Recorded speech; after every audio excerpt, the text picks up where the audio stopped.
Subscribe channel Truth.id dan aktifkan lonceng notifikasi untuk mendapatkan informasi seputar live streaming dan video khotbah terbaru. Posisi tombol subscribe berada di kanan atas channel kami dan jangan lupa nyalakan loncengnya.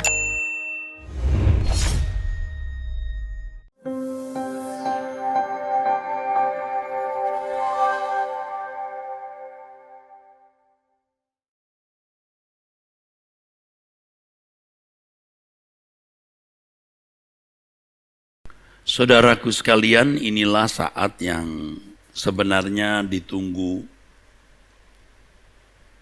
yaitu mengenai apakah ada perkawinan di surga.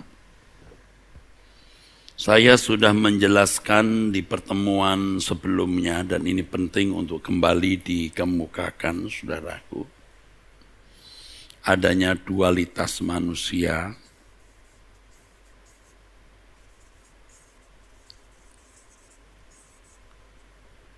Dualitas manusia ini, saudaraku, bukan hanya menyangkut jenis kelamin,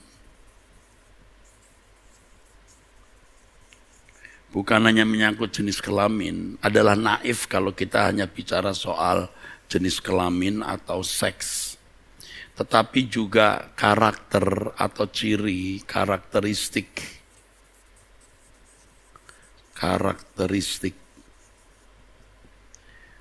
masing-masing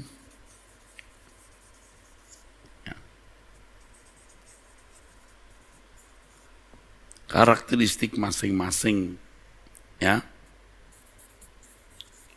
maskulinitas dan feminitas.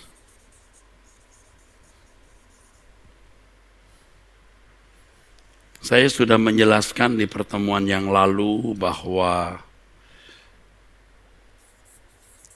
gender itu ciri yang dikonstruksi oleh masyarakat dan itu tindakan fasik.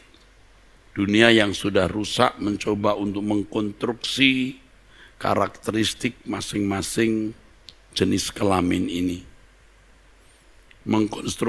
Mengkonstruksi maskulinitas dan feminitas. Sebenarnya berbicara mengenai jenis kelamin termasuk di dalamnya karakteristiknya itu yang di dalam bahasa psikologi, bahasa sosiologi, bahasa antropologi, bahasa etnologi, ya, menggunakan kata gender. Jadi kalau saya menggunakan kalimat dualitas gender, saya bicara mengenai jenis kelamin sekaligus karakteristik. Karakteristik masing-masing yang saya pinjam kata gender. Gender yang maksud saya maskulinitas dan feminitas yang tidak dikonstruksi oleh masyarakat atau manusia. Tetapi maskulinitas dan feminitas yang memang dimiliki oleh masing-masing jenis kelamin ini dan yang melekat menjadi bagian integral yang memberikan keunikan, kekhasan. Dan maskulinitas, feminitas ini saya pahami sebagai kekal. Saya sudah jelaskan sebelumnya, sebagaimana di dalam diri Allah ada unsur-unsur maskulinitas, di mana Alkitab mengemukakan bahwa Allah yang perkasa, Allah yang kuat. Ini sifat maskulinitas. Tapi Allah juga lembut. Ya. Ini bentuk feminitas. Dan saya tidak perlu mengulangi lagi. Jadi kalau nanti di langit baru, bumi baru, ada manusia yang memiliki sifat maskulinitas dan feminitas, itu bukan satu hal yang mestinya kita menjadi tidak suka. Karena ini karakteristik istimewa yang Allah ciptakan sejak penciptaan awal atau penciptaan semula. Ya. Maka diciptakannya mereka laki-laki dan perempuan menurut gambar Allah. Ya, sesuai dengan gambar Allah. Dan Allah memiliki unsur-unsur ini. Sebagaimana unsur-unsur ini kekal di dalam diri Allah, maka juga kekal di dalam diri dualitas masing-masing. Jadi kalau saya berbicara di surga ada jenis kelamin, ini kita bukan hanya mengarahkan asosiasi kita pada seks, tetapi pada karakteristik yang luar biasa yang dimiliki oleh masing-masing jenis kelamin itu. Yang di dalam bahasa sosiologi, antropologi, ya, bahasa psikologi tadi ada gender. Ya. Kalau bicara gender ini kan karakteristik yang dikonstruksi oleh manusia dan manusia mulai menyusun moral dualitas manusia dan itu fasik. Itu bentuk pemberontakan.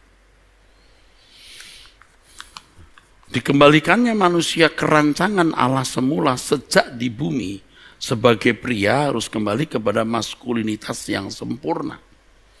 Dikembalikannya manusia ke rancangan yang semula sebagai wanita harus memiliki feminitas yang sempurna. Jadi kalau pria dan meninggal, wanita juga meninggal, idealnya jika telah mengalami dan memiliki keselamatan, mereka memiliki unsur maskulinitas bagi yang pria dan mereka memiliki feminitas bagi yang wanita, dan itu akan dibangkitkan dengan tubuh kebangkitan. Ya, nah, itu saya kira sudah cukup jelas ya. Sudah cukup jelas. Makanya kalau tidak mengikuti dari awal hal ini, begitu mendengar kata seks, pikirannya itu sudah jorok. Seks itu kudus, diciptakan Allah, didesain Allah sebelum manusia jatuh dalam dosa. Kalau orang sekarang berasosiasi dan berasumsi bahwa seks itu kotor, jahat karena penggunaannya, usernya itu, manusia yang menggunakan itu, yang rusak. Tetapi seks itu sendiri yang membangun perkawinan itu bukan sesuatu yang kotor, bukan sesuatu yang najis.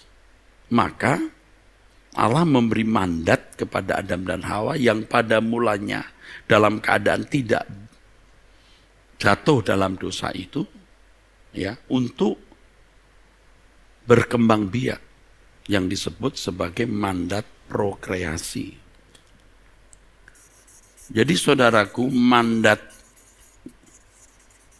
prokreasi itu mandat yang kudus karena muncul dari mulut Allah. Mandat yang kudus. Lalu kalau kita memandang sekarang seks itu tidak kudus, itu kan jahat saudaraku. Pikiran jahat itu. Orang yang jahat itu, pikiran yang jorok saudaraku.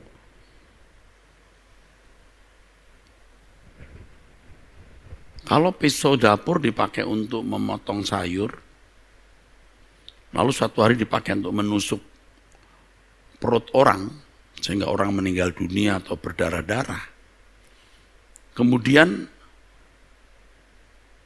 pisau dapurnya dikutuk,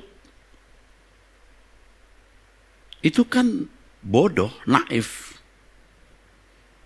Jadi kalau saudara dengan pikiran yang terbuka, minta pimpinan Roh Kudus ya,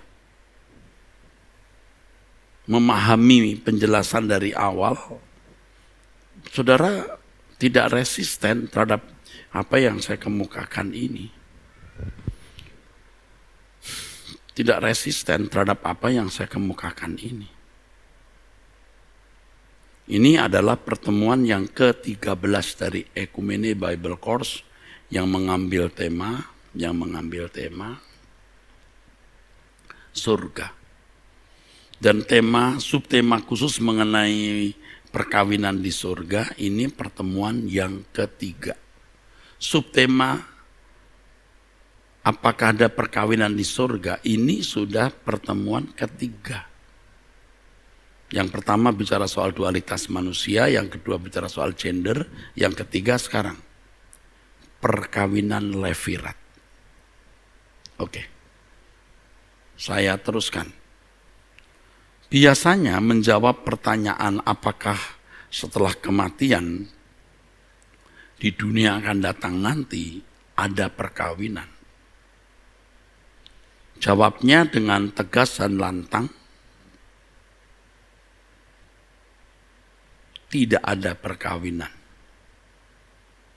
Biasanya jawabnya dengan lantang bahwa setelah kebangkitan tidak ada kawin mengawinkan. Ini adalah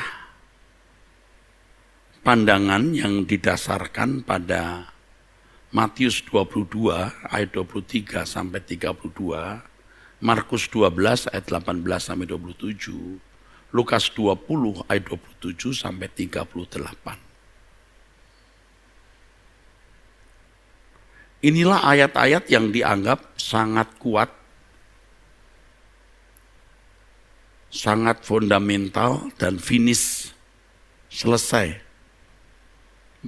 Ya, yang menyangkal adanya perkawinan di dunia akan datang. Sehingga hal perkawinan di dunia yang akan datang dianggap tidak perlu dipersoalkan lagi.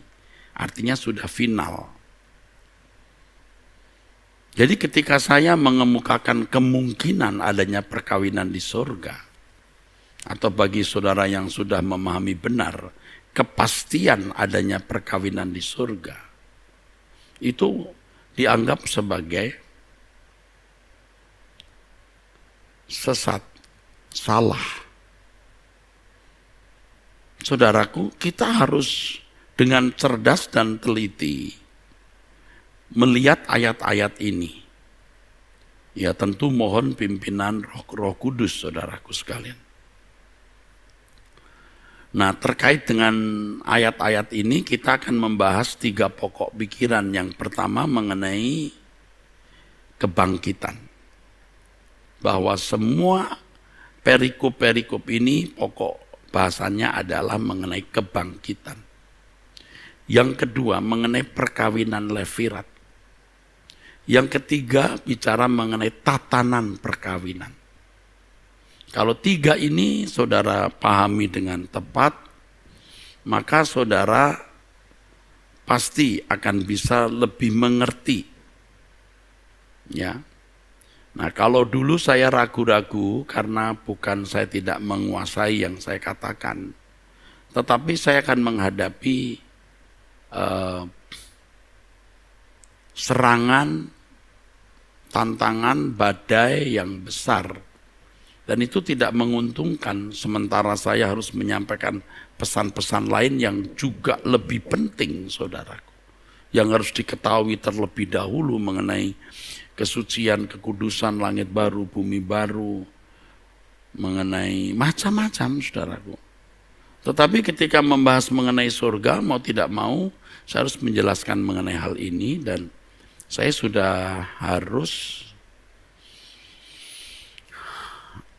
memiliki positioning, memiliki tempat. Jadi bagi saudara yang mempercayai saya sebagai pemberita suara kebenaran, ya ayo dengarkan terus, kita belajar terus. Yang tidak, ya selamat jalan, masing-masing kita mengambil jalan yang berbeda. Tentu apa yang saya kemukakan selain saya uji dengan ayat-ayat Alkitab, jadi saya harus membuat verifikasi, pengujian dari teks-teks Alkitab. Saya juga menguji dari perilaku hidup saya berubah tidak dengan mengerti kebenaran ini. Kalau tidak, saya harus buang, saudara. Yang ketiga tentu di dalam doa saya memperkarakan hal ini di hadapan Tuhan karena saya juga takut jangan sampai saya dibuang gara-gara mengajarkan ini. Lalu yang keempat, saudaraku, saya melihat apakah orang yang mendengar kebenaran ini diubah, bagaimana respon mereka. Itu pun juga menjadi consideration saya, pertimbangan saya. Banyak orang tidak teliti memperhatikan 3 perikop ini yang berbicara mengenai bahwa tidak ada kawin mengawinkan di surga. Matius 22 ayat 23 sampai 32, Markus 12 ayat 18 sampai 27, dan Lukas 20 ayat 27 sampai 38.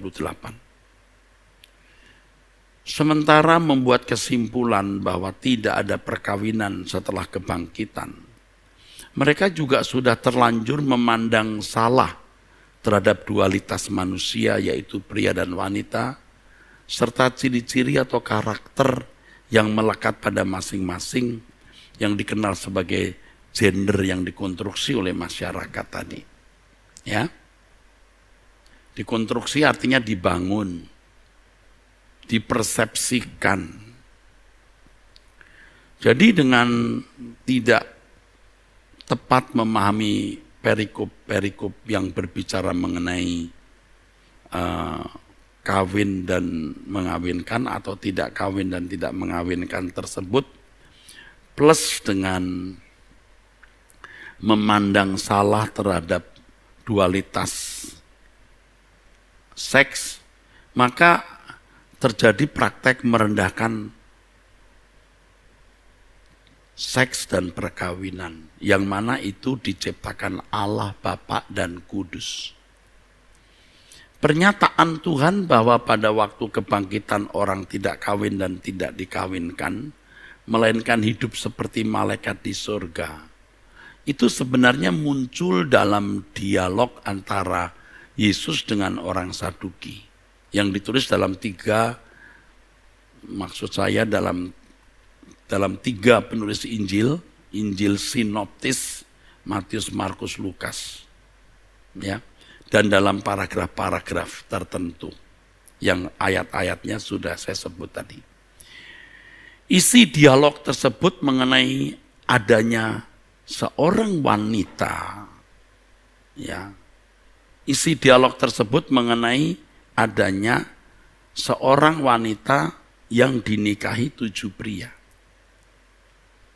Jadi seorang wanita yang menikah dengan seorang pria, tetapi pria ini meninggal dan menurut hukum Levirat yang nanti kita akan pelajari, ya, harus digantikan adiknya atau saudaranya.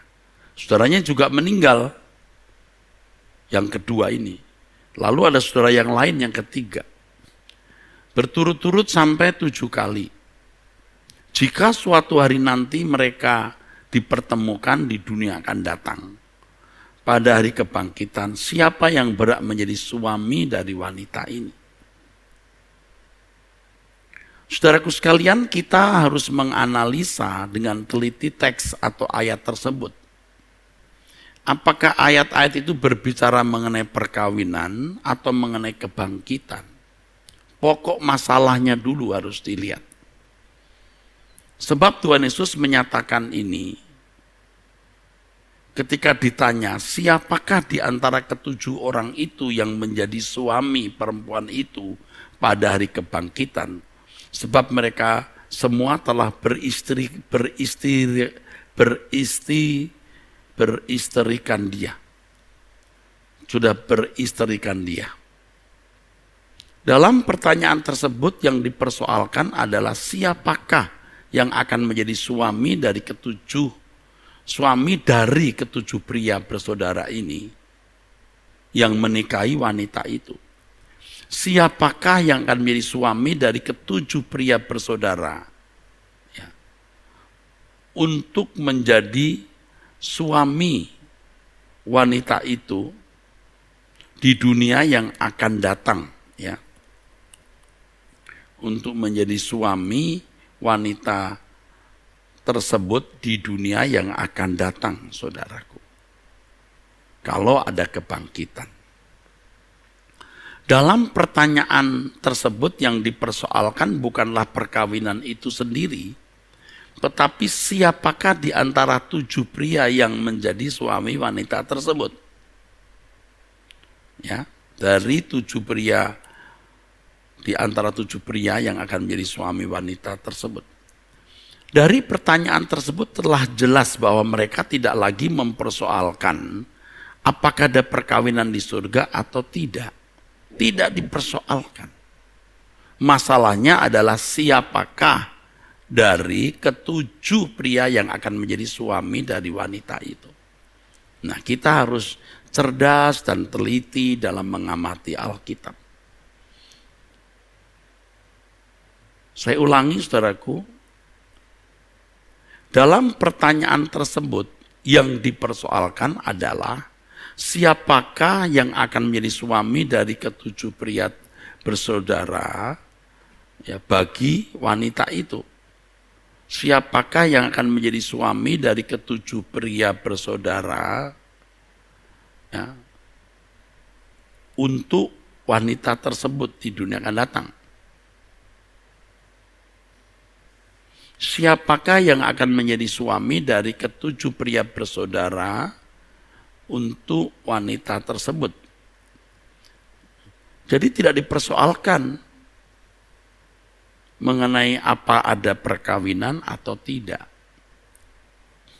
Tetapi siapa yang menjadi suami dari wanita ini, dari ketujuh pria ini untuk suami, untuk wanita tersebut. Siapakah dari ketujuh pria yang akan menjadi suami dari wanita tersebut? Pertanyaan orang Saduki terhadap Yesus sangat konyol. Ya. Pertanyaan orang Saduki ya, tersebut terhadap Yesus itu sangat konyol, saudara. Kenapa sangat konyol, saudara? Sebab mereka itu tidak percaya adanya kebangkitan. Jadi pertanyaan orang-orang Saduki, saudaraku, tersebut ya terhadap Yesus sangat konyol sebab orang Saduki itu memang tidak percaya sama sekali adanya kebangkitan. Tetapi mengemukakan suatu kasus yang menyangkut realita kebangkitan. Konyol kan, saudara? Nah, sebenarnya pertanyaan yang diajukan orang Saduki ya, adalah pertanyaan untuk menjebak Yesus. Sebab orang-orang Saduki tidak percaya adanya kebangkitan. Peristiwa seperti ini bukan hanya terjadi satu kali ini. Yesus juga diperhadapkan dengan pertanyaan ya. Pertanyaan untuk menjerat Yesus ya, seperti dalam Matius 22 ayat 15 sampai 22, Markus 12 ayat 13 sampai 16, Lukas 20 ayat yang ke-20 sampai 26 ya. Bolehkah membayar pajak kepada kaisar? Jadi yang dipersoalkan bukan pajaknya itu ada atau tidak ada, tapi masalahnya adalah boleh atau tidak. Jadi ketika ditanya, siapakah yang akan menjadi suami wanita ini dari ketujuh pria? Persoalannya bukan ada perkawinan atau tidak, tapi masalahnya siapa yang akan menjadi suami wanita itu. Ini sama dengan perikop sebelumnya. Jadi ketika Yesus dijebak atau mau dijerat oleh orang Saduki mengenai hal kebangkitan, perikop sebelumnya tiga Injil, ini Injil sinoptis, menulis hal kisah mengenai usaha menjebak atau menjerat Yesus dengan pertanyaan, bolehkah membayar pajak kepada kaisar? Nah, ketika bertanya bolehkah membayar pajak kepada kaisar, itu Saduki Farisi bersekongkol. Ya, nanti Anda baca. Orang Farisi menganggap membayar pajak kepada kaisar itu, saudaraku,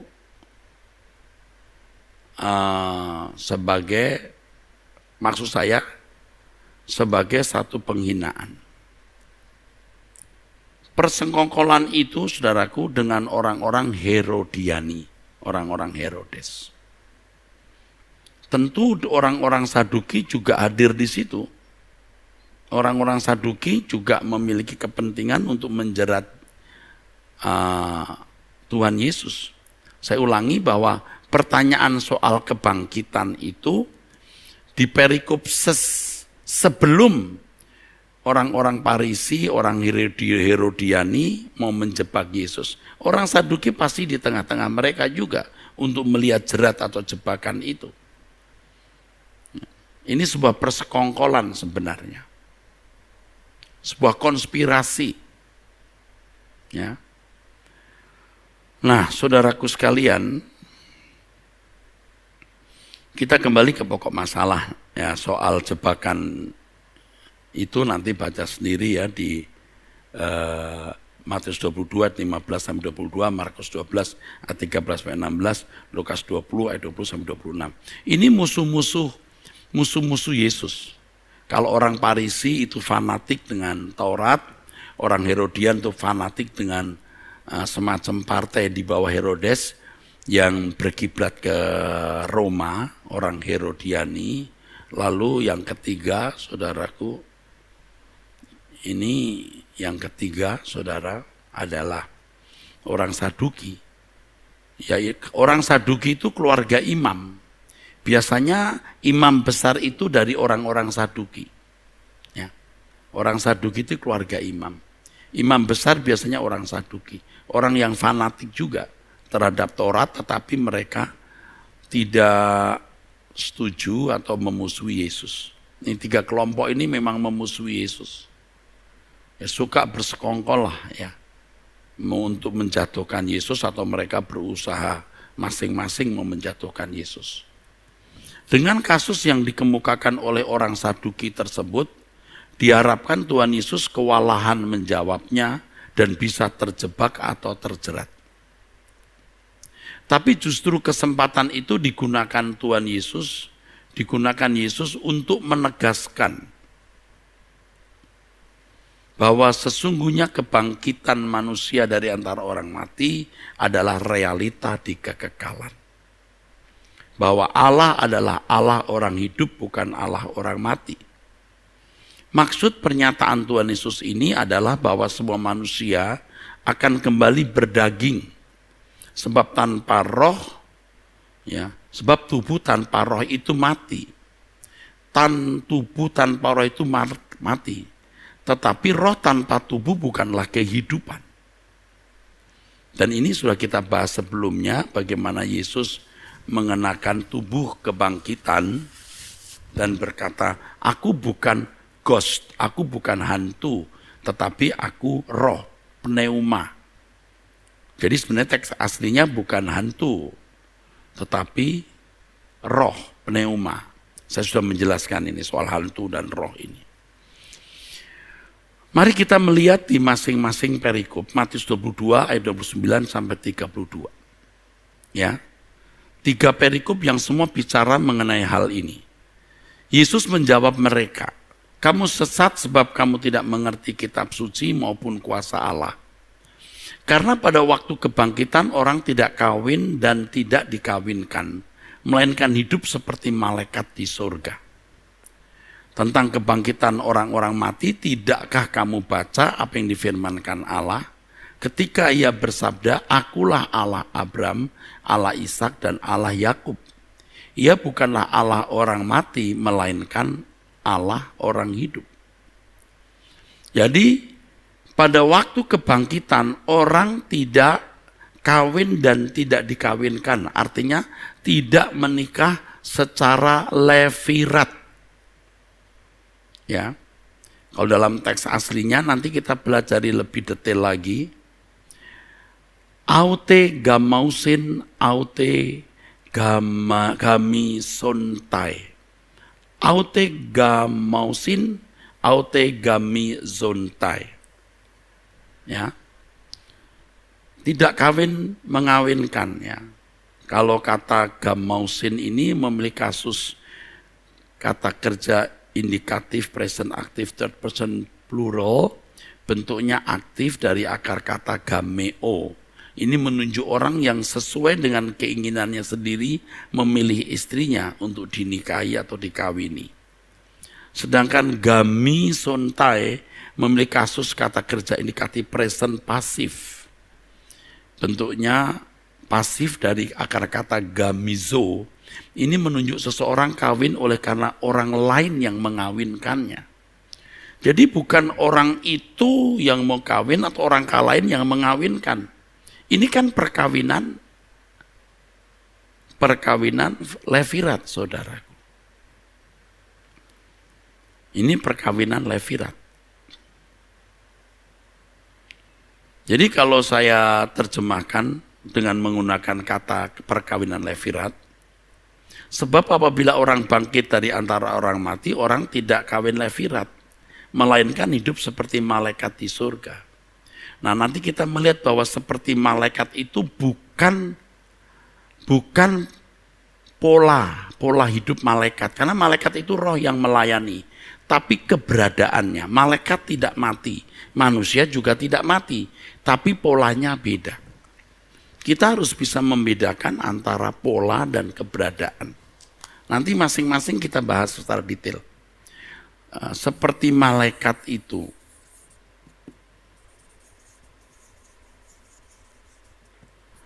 Ya, polanya, pola hidup maksudnya, atau kodrat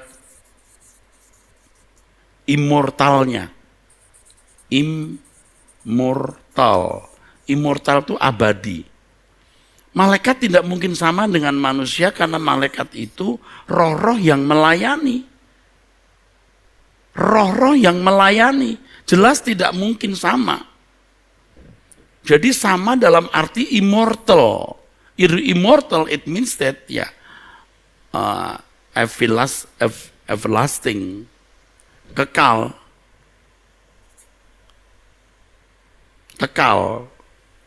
saudara. Ini seperti malaikat. Tidak kawin mengawinkan itu, tidak. Nanti kita bicara soal tatanan perkawinan. Tatanan perkawinan itu manusia tidak boleh memilih jodoh sendiri, Allah yang menentukan. Nanti di sana tidak levirat karena Allah yang menentukan. Lagi pula manusia tidak mati, jadi tidak ada levirat. Seorang meninggal lalu saudaranya menggantikan, tidak ada karena semua berkodrat immortal. Jadi seperti malaikat itu bukan pola hidupnya, karena beda. Malaikat itu roh yang melayani, sedang kita punya tubuh kebangkitan. Ya. Yang sama itu kodratnya, immortalnya, saudaraku. Ya. Seperti malaikat itu immortalnya. Maka tidak kawin dikawinkan, artinya tidak nikah levirat. Sebab, kenapa? Karena perkawinan itu tatanannya Allah yang mempersatukan, bukan manusia. Jadi tidak heran kalau Kejadian pasal 6 itu, saudaraku, ketika manusia memilih jodoh sesukanya sendiri, Allah menghindar. Ya, Allah menghindar. Ya, jadi saudara harus memahami mengenai levirat, ya, tatanan perkawinan, lalu kodrat malaikat, beda dengan manusia, pola ya, pola manusia, pola hidup ya, pola hidup atau tatanan hidup ya, pola atau tatanan hidup manusia beda ya dengan malaikat. Makanya kemudian Yesus berkata, ya, tentang bangkitnya orang mati, tidakkah kamu baca dalam kitab Musa, dalam cerita tentang Semak Duri, bagaimana bunyi firman Tuhan? Bunyi firman Tuhan bukan, di surga nanti tidak ada perkawinan, bukan. Akulah Allah Abraham, Allah Ishak, dan Allah Yakub. Ia bukan Allah orang mati, melainkan Allah orang hidup. Menunjuk mengenai kekekalan fisik yang immortal. Dalam Lukas pasal 20 ayat 34 sampai 38, kita sekarang ke Lukas yang bahannya juga sama kasusnya. Orang-orang dunia ini kawin dan dikawinkan. Nanti kita melihat kata orang-orang dunia. Sebenarnya kata yang benar itu anak-anak dunia. Ini menunjuk pola duniawi. Kawin dan dikawinkan, levirat. Nah, kata anak-anak duniawi ini, anak-anak dunia ini sebenarnya hanya dua di dalam Injil. Ya. Nanti kita menemukan bahwa anak-anak dunia lebih cerdas dari anak-anak Allah. Soal tipu menipu. Nah, ini kata anak orang-orang dunia ini sebenarnya terjemahan aslinya anak-anak dunia, saudaraku. Nah, nanti kita akan bahas juga itu di satu tulisan khusus, ya, anak-anak dunia itu. Hoio to aionos atau hoioi to aios, putra dari dunia, aionos. Ini berbeda sudah dengan huios, huioi theoi, anak-anak Allah. Huioi theoi atau huios theos, beda. Nah, kata anak-anak dunia ini pun juga mestinya harus dipahami. Tidak sembarangan Yesus berkata itu. Orang-orang dunia, ini teks aslinya anak-anak dunia, kawin dan dikawinkan.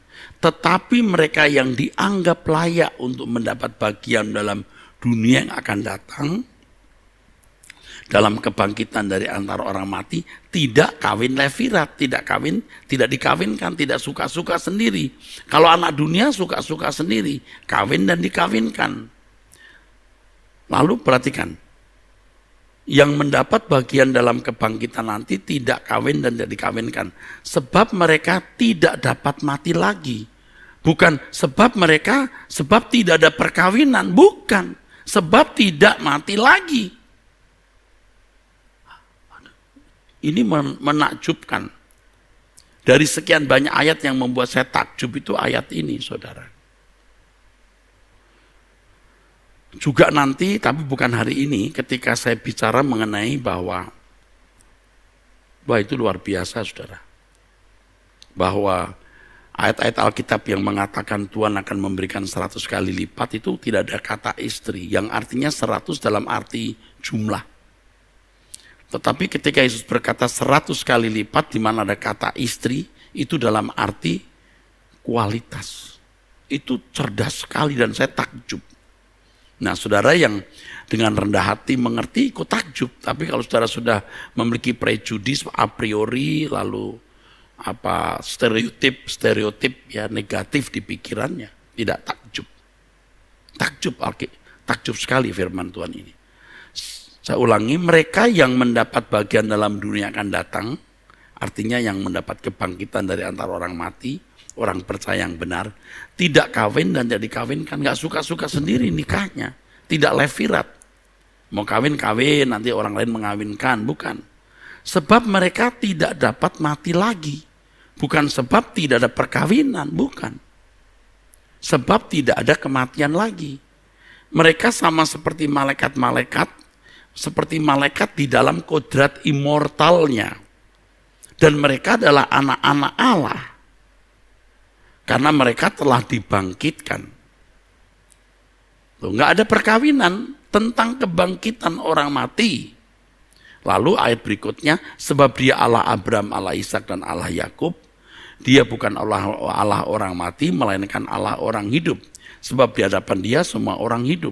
Tidak dikatakan sebab dia Allah orang hidup yang tidak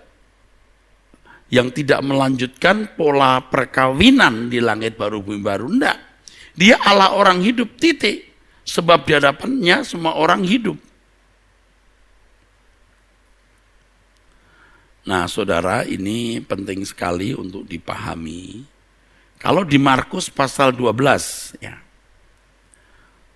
ayat 24 sampai 27, temanya sama nih, soal kawin tidak dikawinkan, soal kawin dan tidak dikawinkan.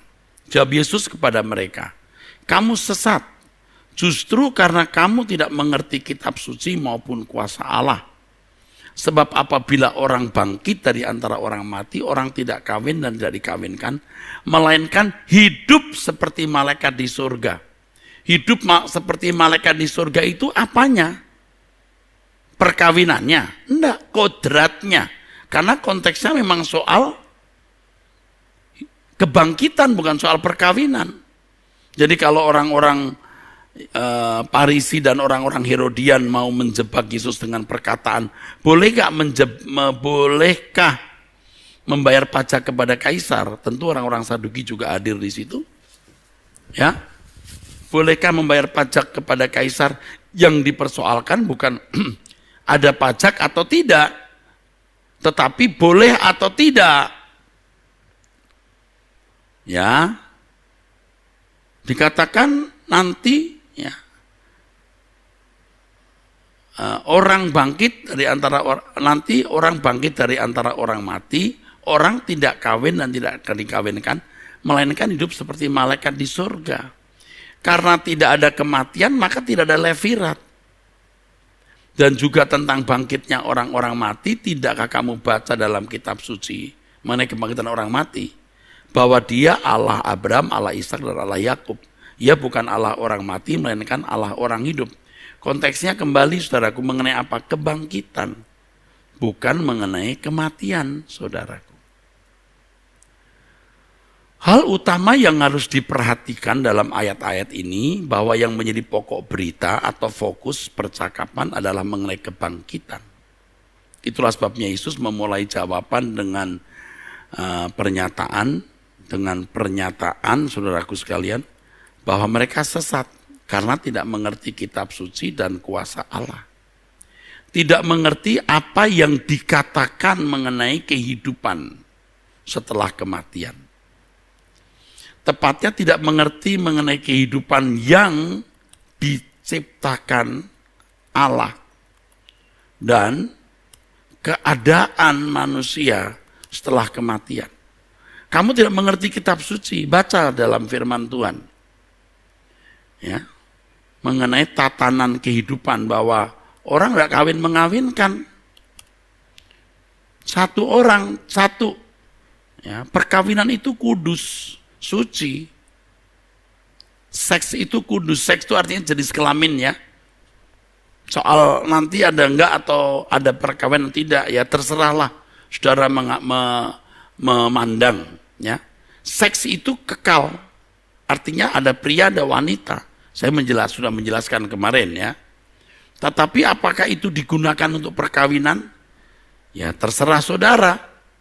Ada yang berkata pasti ada, yang lain ada yang mungkin tidak ada, ya terserah. Tetapi yang jelas jenis kelamin itu ada, seks itu ada. Dengan karakteristiknya yang unik, yang istimewa pada masing-masing jenis kelamin, atau yang dipahami sebagai gender. Kalau gender kan konstruksi masyarakat. Tapi keselamatan itu mengkonstruksi kembali karakteristik pria sebagai makhluk yang memiliki maskulinitas dan wanita sebagai makhluk yang memiliki feminitas. Mereka tidak mengerti kuasa Allah karena mereka tidak mempercayai adanya kebangkitan orang mati. Mereka bukan tidak mengerti tatanan, jelas mereka mengerti bahwa maksud saya mereka bukan tidak mengerti adanya perkawinan, saudaraku sekalian.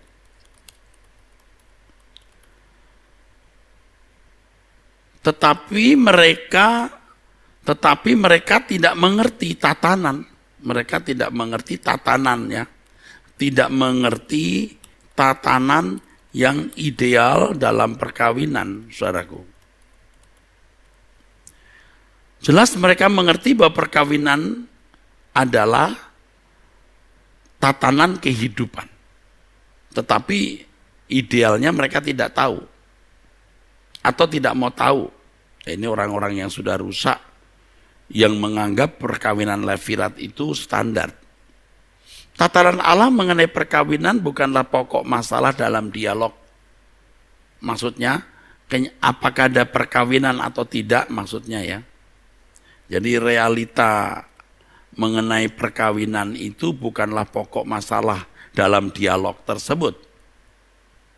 tetapi soal kebangkitan. Maka Yesus selalu mengakhiri penjelasannya mengenai kebangkitan dari antara orang mati, bahwa dia adalah Allah orang hidup, bukan Allah orang mati. Yesus selalu mengakhiri pernyataannya mengenai Allah yang hidup. Ya. Kalimat tetapi mereka yang dianggap layak untuk melihat bagian dalam dunia akan datang, ya, dan dalam kebangkitan dari antara orang mati tidak kawin dan tidak dikawinkan sebab mereka tidak dapat mati lagi. Tuh. Bukan karena tidak ada perkawinan, tidak dapat mati lagi. Saya ulangi, tetapi mereka yang dianggap layak untuk mendapat bagian dalam dunia akan datang itu dan dalam kebangkitan dari antara orang mati tidak kawin dan tidak dikawinkan, artinya tidak kawin levirat. Mengapa? Sebab mereka tidak dapat mati lagi. Aduh, mesti ngerti saudaraku. Ini menunjukkan bahwa tidak kawin. Ini menunjukkan bahwa kawin dan tidak dikawinkan, ya, bahwa kawin dan tidak dikawinkan itu tatanan yang tidak ada lagi, sebab mereka tidak ada lagi, ya, tidak ada lagi, sebab mereka tidak mati lagi, jadi ya tidak ada levirat. Kalimat ini menunjukkan bukan karena tidak ada perkawinan, tetapi tidak ada kematian. Dalam teks aslinya ditulis autegar apotanein eti, yang berarti tidak ada kematian. Inilah alasan mengapa tidak ada perkawinan levirat, saudara. Oke, saya mau tegaskan sebagai konklusi. Dualitas manusia diciptakan Allah dengan pernyataan sungguh amat baik, termasuk jenis kelaminnya atau seks. Yang masing-masing jenis kelamin punya karakteristik maskulinitas dan feminitas. Dan ini kekal karena Allah sendiri juga memiliki unsur-unsur ini yang tentu terpadu sempurna di dalam dirinya. Nah, ini saya jelaskan pada pertemuan yang lalu.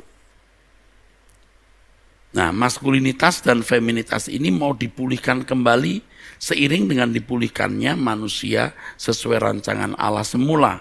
Manusia tidak berhak mengkonstruksi karakteristik ini sesuai dengan keadaan zaman yang bergulir dan berubah-ubah. Gender. Jadi kalau saya katakan dualitas gender, saya mau menunjukkan karakteristik masing-masing jenis kelamin itu, yang mestinya dikonstruksi oleh Tuhan, bukan manusia yang selain sudah rusak dan dunia yang terus berubah, makin fasik. Mandat prokreasi ini kudus, karena Allah yang menciptakan sejak semula itu kudus. Jadi jangan memandang seks itu seks itu jahat. Pelakunya yang jahat, manusia yang rusak. Seksnya tidak, itu ciptaan Allah. Ya, penyelenggaraan pelaksanaan yang rusak. Tidak seperti malaikat itu kodratnya immortal, artinya keadaan yang tidak mati, bukan pola hidupnya, karena malaikat itu roh-roh yang melayani Allah dan melayani manusia, saudara.